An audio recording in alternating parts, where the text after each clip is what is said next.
Para receber todas as novidades do canal, inscreva-se e se curtir o vídeo, clique em gostei.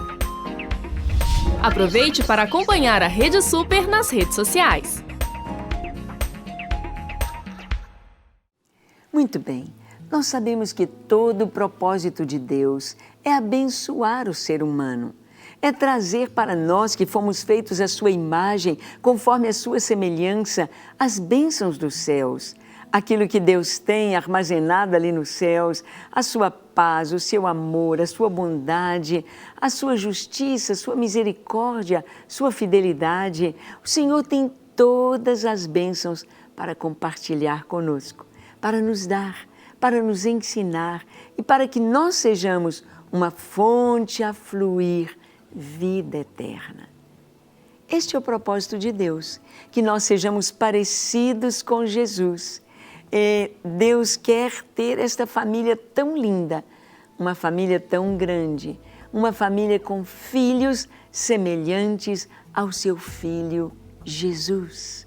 E todo o trabalho do Espírito Santo é exatamente este, para nos tornar semelhantes a Cristo, para nos fazer parecidos com o nosso Salvador, com o nosso amado, aquele com quem haveremos de viver por toda a eternidade, a quem haveremos de contemplar, a quem haveremos de adorar, com quem estaremos para sempre. Este é o propósito de Deus. E o Senhor nos deu tantas bênçãos para podermos ser bênção aqui. E uma delas é a oração. Ele nos ensinou a orar, a abrir os nossos lábios, a proclamar e decretar bênção para todos ao nosso redor. Uma antiga história, a história do rei Midas, aquele homem que teve o desejo de tudo que ele tocasse ser transformado em ouro. Ele pensou, se tudo que eu tocar virar ouro, eu vou ser o homem mais rico do mundo. Eu vou ser o homem mais famoso, mais poderoso. O que eu quero mesmo é ouro, ouro, ouro e muito ouro. E assim foi. Ele teve o seu desejo atendido e tudo que ele começou a tocar transformou-se em ouro. A mesa, os copos, os talheres, as poltronas e todas as coisas se tornaram em ouro. Mas chegou o momento que ele queria comer. E aí, quando ele tocou naquelas frutas tão lindas, elas se tornaram em ouro. E como ele poderia comer ouro? Não tinha jeito. Tudo que ele tocava era ouro. Mas nem só de ouro. Não é de ouro que nós precisamos para ser felizes e para viver.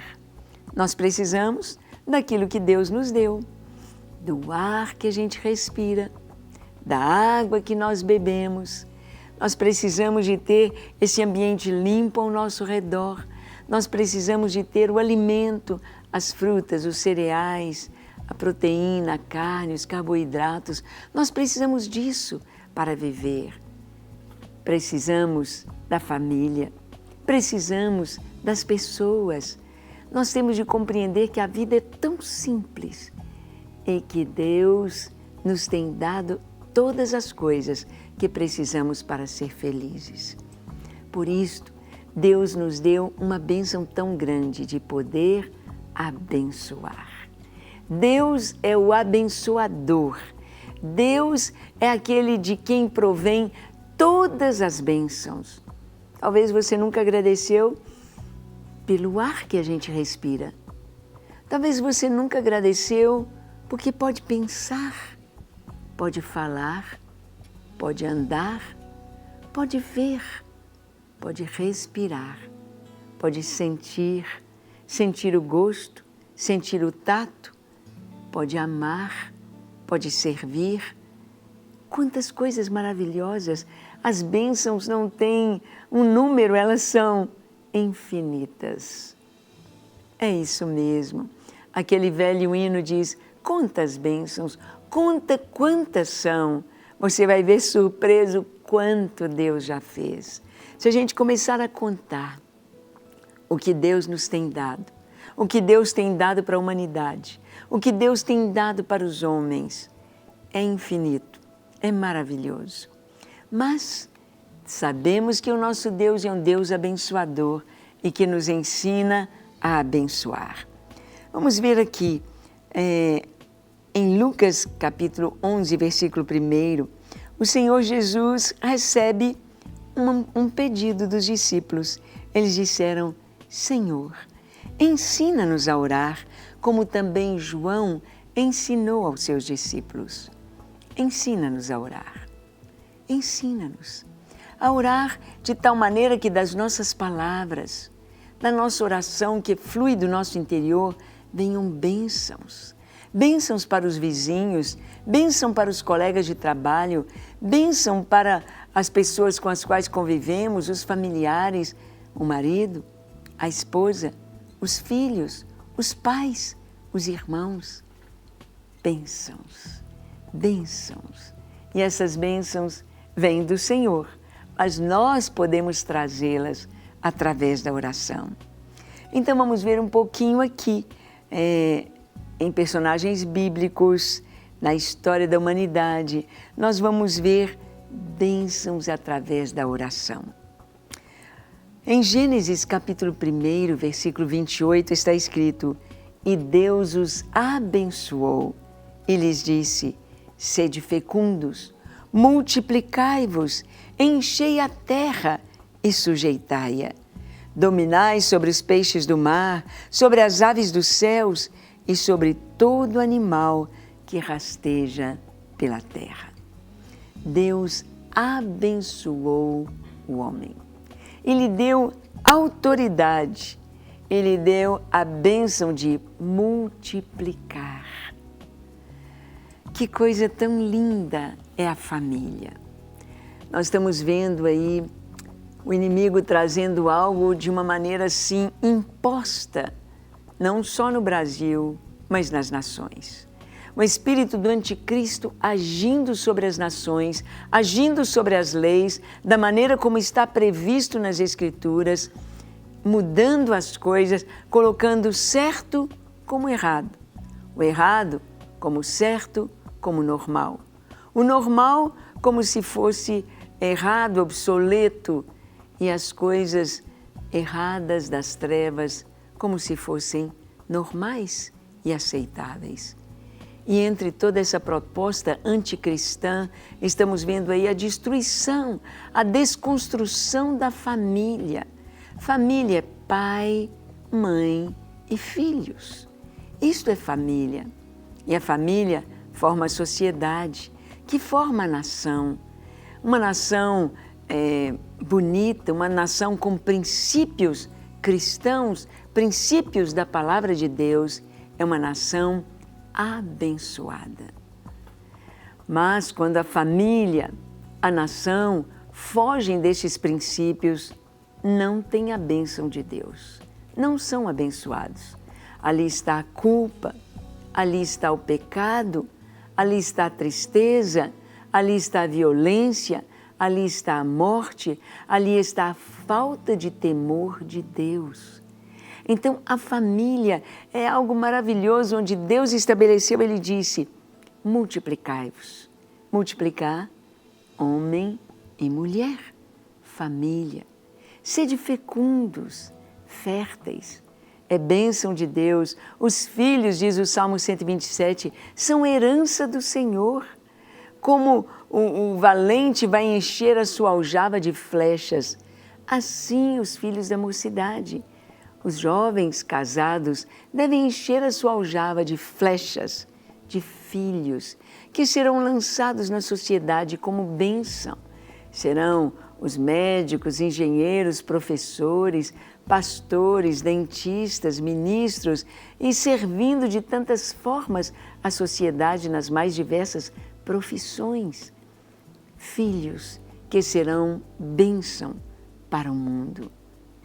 Serão bênção na sua geração. Este é o propósito de Deus, é o propósito da família, e Deus os abençoou. A bênção foi: sede fecundos, multiplicai-vos, enchei a terra e dominai. Olha quanta coisa. Ele disse, sede fecundos, fertilidade. É bênção do Senhor. Ele os abençoou dizendo, multiplicai-vos. Quando você tem um filho, você multiplicou a sua geração. Você está trazendo uma nova geração. Houve a multiplicação. É bênção. Enchei a terra. Não ficar apenas restritos ali nas grandes metrópoles, mas enchei a terra. Gente no campo, gente nas montanhas, gente nos vales, gente em toda a terra, desde os esquimós, desde os lugares gelados até os desertos, até os lugares quentes, em todo lugar enchei a terra. E não somente enchê-la, e não somente povoá-la, mas, ele disse também, dominai. Dominai sobre os animais, dominai sobre a natureza, dominai sobre aquilo que o Senhor colocou nas mãos do homem. E Deus deu ao homem capacidade, inteligência para cuidar da terra, para velar sobre esse planeta, para abençoar, tendo autoridade e domínio sobre os animais. Então, vemos aqui que a oração, ela deve ser somente para abençoar. Porque o nosso Deus é um Deus abençoador.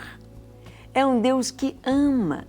É um Deus que faz prosperar. É um Deus que cuida. É um Deus que vela por nós. É um Deus fiel. É um Deus bondoso. Este é o nosso Deus. E quando oramos ao Senhor, o que nós buscamos nos céus é só bênção. Porque no céu só tem bênção. A oração é para trazer bênção. Eu me lembro que um dia uma jovem me pediu para orar por ela. E eu perguntei, o que você gostaria que eu pedisse a Deus? E ela então abriu o coração e disse que ela estava gostando de um homem casado. E ela queria estar com aquele homem. Eu falei, eu não vou orar por você por isto, porque isto não é bênção. Você está querendo destruir uma família por causa do seu egoísmo. Isto não vai trazer felicidade para você, nem para este homem, nem para esta família, porque isto não é a vontade de Deus.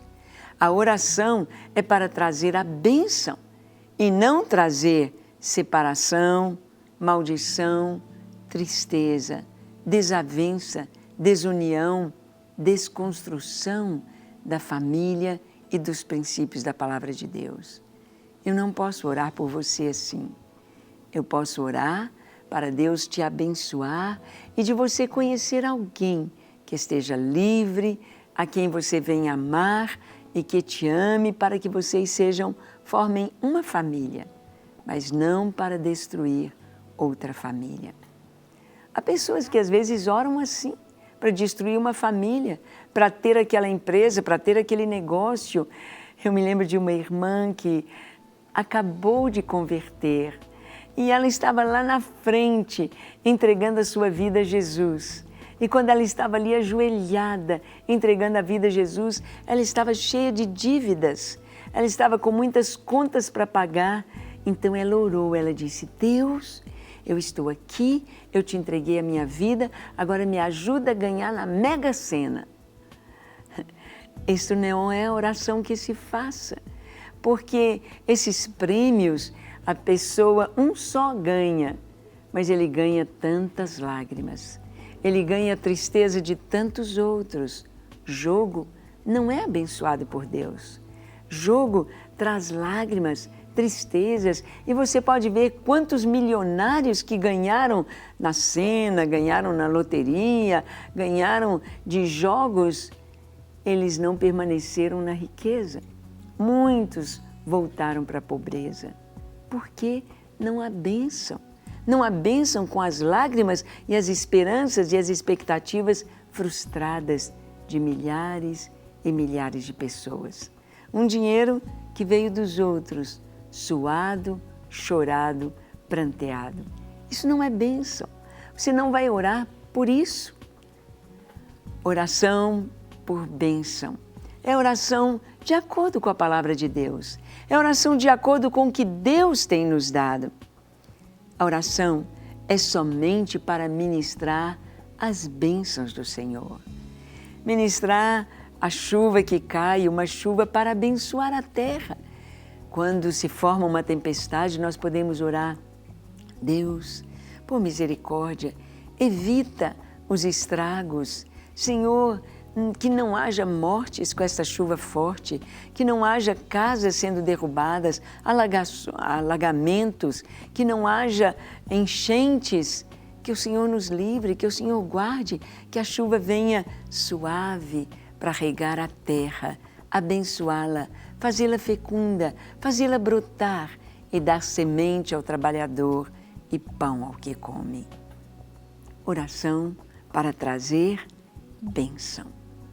Mas lá no Éden também, quando Deus abençoou o homem e quando Deus lhe deu essa chave para ele conversar com Deus e pedir as bênçãos, nós vemos também que dentro da oração existe uma prestação de contas ou confissão. Prestar contas. A Bíblia nos diz que Deus criou Adão e Eva. Deus entregou o jardim para Adão cuidar daquele jardim, velar por ele, para que ele pudesse produzir os frutos. Mas, todos os dias, pela viração da tarde, no crepúsculo de cada dia, Adão conversava com o Senhor. Adão e Eva falavam com Deus. E o que eles falavam? Muito possivelmente, uma prestação de contas do dia. Como foi seu dia, Adão? O que você fez hoje? Claro que Deus sabia de tudo. Claro que os olhos do Senhor estão sobre todos, como diz a Bíblia, os olhos do Senhor estão a contemplar os maus e os bons. O Senhor vê todas as coisas. Ele vê você, Ele conhece o seu coração, Ele sabe o que você está pensando, Ele sabe o que você fez ontem, Ele sabe como você está escondendo o seu pecado, Ele sabe como você está lutando contra a culpa. Deus vê e Ele te fala: eu quero te abençoar. Ele vem ao seu encontro com o seu perdão nas mãos, mas é preciso haver uma confissão de pecados. É isso mesmo. Aqui em Gênesis capítulo 3, do verso 8 ao 11, nós lemos assim: quando ouviram a voz do Senhor Deus, que andava no jardim pela viração do dia, esconderam-se da presença do Senhor, o homem e sua mulher, por entre as árvores do jardim. E chamou o Senhor Deus ao homem e lhe perguntou: onde estás? Ele respondeu: ouvi a tua voz no jardim, e porque estava nu, tive medo e me escondi. Perguntou-lhe Deus: quem te fez saber que estavas nu? Comeste da árvore que eu te ordenei que não comesses? Era necessário que o homem abrisse o coração diante de Deus e que contasse ao Senhor o que aconteceu. Quando Deus veio na viração do dia conversar com o homem, era necessário que houvesse a prestação de contas. Senhor, eu falhei hoje, eu pequei, eu desobedeci, eu comi da árvore proibida. Mas o homem não tomou esta iniciativa. E diz a palavra que Deus veio dizendo: Adão, onde estás? Onde você está, Adão? Eva, onde vocês estão? É claro que Deus sabia onde eles estavam. Como crianças, estavam escondidas porque haviam comido do fruto proibido. O fruto da árvore do conhecimento do bem e do mal. E se esconderam porque imediatamente viram que estavam nus. Imediatamente perceberam a sua desgraça. Imediatamente foram tomados de vergonha.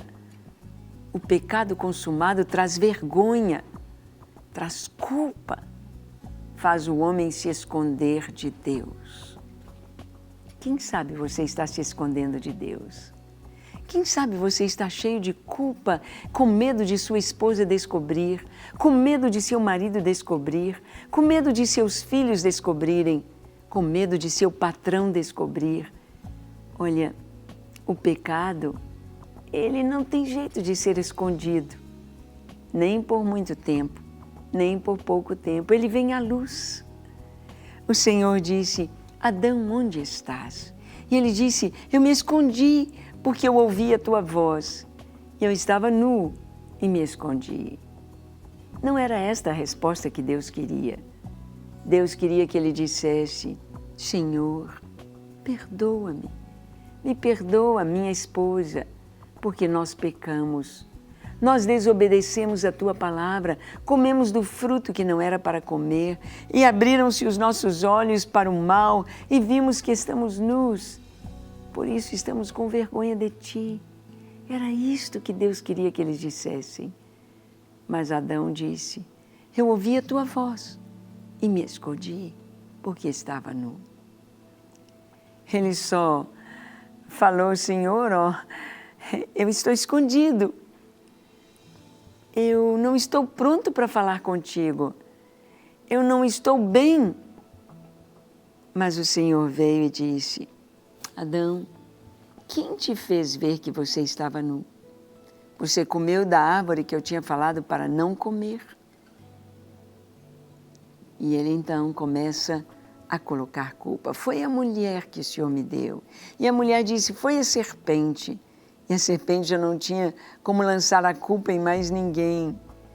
E então veio o juízo de Deus sobre o homem, a mulher, sobre a terra, sobre a serpente. Palavra de maldição. Deus no início trouxe bênção. Ele disse: multiplicai-vos, sede fecundos, enchei a terra, sujeitai-a, vocês terão domínio, vivam felizes.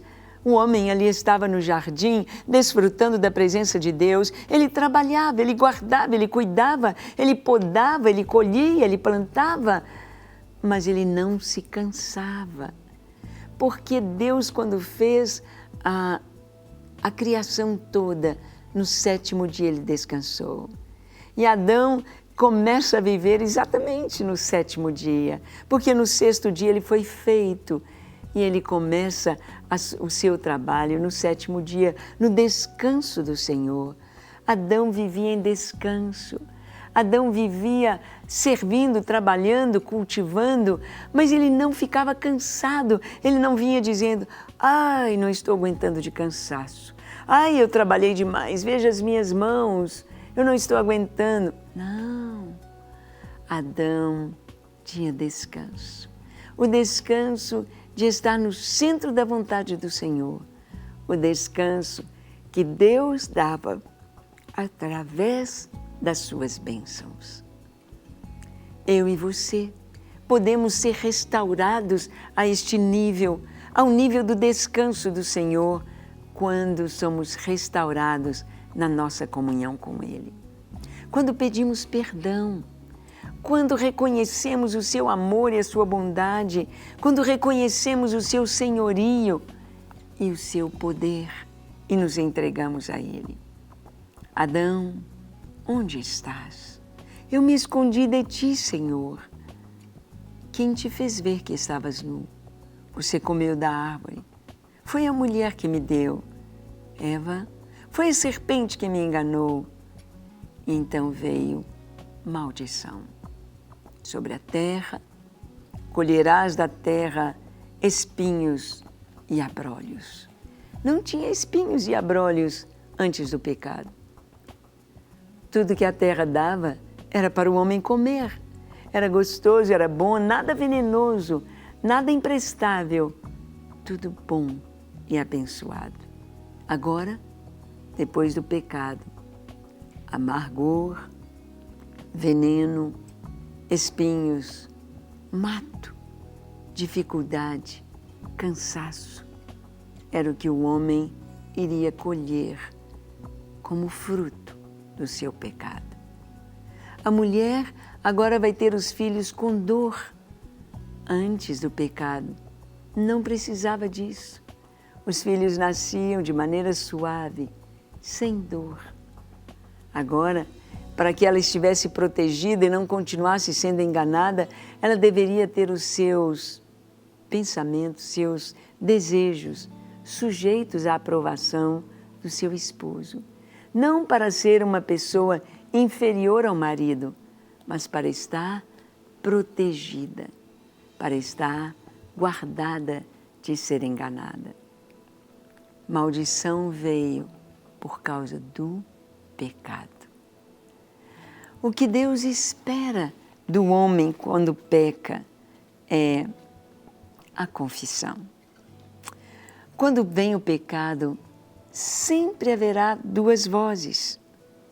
Deus, a voz de Deus, através do Espírito Santo, para que haja arrependimento. É Deus quem nos leva ao arrependimento. É Deus quem nos convence do pecado, o Espírito Santo. E, através do arrependimento, podemos receber vida, e vida com abundância. E paz. Vem a paz ao coração quando nós nos arrependemos, quando nós confessamos o nosso pecado. É como um peso que sai, um peso que se desprende das nossas costas. Naquele livro do peregrino, é exatamente isso que acontece. O peregrino está carregando um peso, um fardo nas costas. E aí, quando ele vai para a cidade celestial, em busca das mansões celestiais, da cidade celestial, ele se encontra com o evangelista. E o evangelista mostra para ele a cena da cruz. Como Jesus deu a vida por nós para perdoar os nossos pecados. Então, para que a bênção de Deus retorne e venha com abundância sobre as nossas vidas, é preciso remover o pecado do nosso coração, através da oração de arrependimento. Mas a outra voz que vem quando pecamos é do diabo, para nos condenar. O diabo fica condenando, você não presta, você fez isso, você fez outra vez, você não consegue ficar livre desse pecado, não tem jeito para você, você vai morrer e ser condenado porque você não consegue se libertar. Nós não conseguimos nos libertar mesmo. É preciso que o Senhor venha e nos dê a mão e nos levante e que o Senhor nos perdoe. Por isso, confessar é importante. Prestação de contas é importante. Senhor, hoje eu não fui tão bem, me perdoa. Fiquei com raiva, fiquei magoado, fiquei ressentido, falei mal, eu julguei, eu menti, eu roubei, eu fiz o que não devia, eu alimentei pensamentos maus, pensamentos impuros. Me perdoa, me lava com teu sangue, me purifica. Esta é a oração de confissão e de arrependimento. Confessar não é jogar a culpa no outro. Geralmente, quando os pais vão chamar a atenção dos filhos, ou então o patrão, o chefe vai chamar a atenção de um empregado, geralmente ele diz, mas isso é porque o outro fez isso, é porque o outro falhou, eu fiz assim porque... E fica se justificando. Não se justifique. Simplesmente diga, eu errei, eu falhei, me perdoe. Isso não vai acontecer outra vez. Só isto. Admita a sua culpa, admita o seu erro e peça perdão. Não há uma briga entre marido e mulher que não cesse quando um dos dois admite, eu errei, me perdoe, me desculpe. O perdão cobre multidão de pecados. E não se pode viver no Éden, na bênção, sem prestação de contas. Prestar contas, arrependimento, confissão é importante. Amém? Vamos orar então agora? Feche seus olhos, curve sua fronte. Se for possível, se ajoelhe e ore comigo, dizendo ao Senhor assim, Senhor, Reconheço as minhas falhas, reconheço o meu pecado, reconheço que preciso de Ti, que eu preciso do Teu perdão, que eu preciso da Tua bênção e te peço, Senhor, lava-me, purifica-me, lava-me com o sangue de Jesus, purifica-me de todo pecado e dê-me uma vida nova, uma vida plena em Ti, uma vida abençoada em Tua presença, para que eu seja uma bênção para as pessoas que estão ao meu redor, para que eu seja um multiplicador da Tua bênção e do Teu favor. Usa-me, Senhor, dá-me certeza de salvação e escreve o meu nome no livro da vida. Dá-me o Teu Espírito Santo. Pai, que cada pessoa que nos assiste receba o Teu toque de cura, de paz, de alegria, de amor, de perdão. No nome de Jesus. Amém, amém e amém. Graças a Deus. É isso aí. Que Deus te abençoe ricamente. Que você possa orar, trazendo bênção por onde for. E até o nosso próximo encontro, se Deus nos permitir. Até lá. Para receber todas as novidades do canal, inscreva-se. E se curtir o vídeo, clique em gostei. Aproveite para acompanhar a Rede Super nas redes sociais.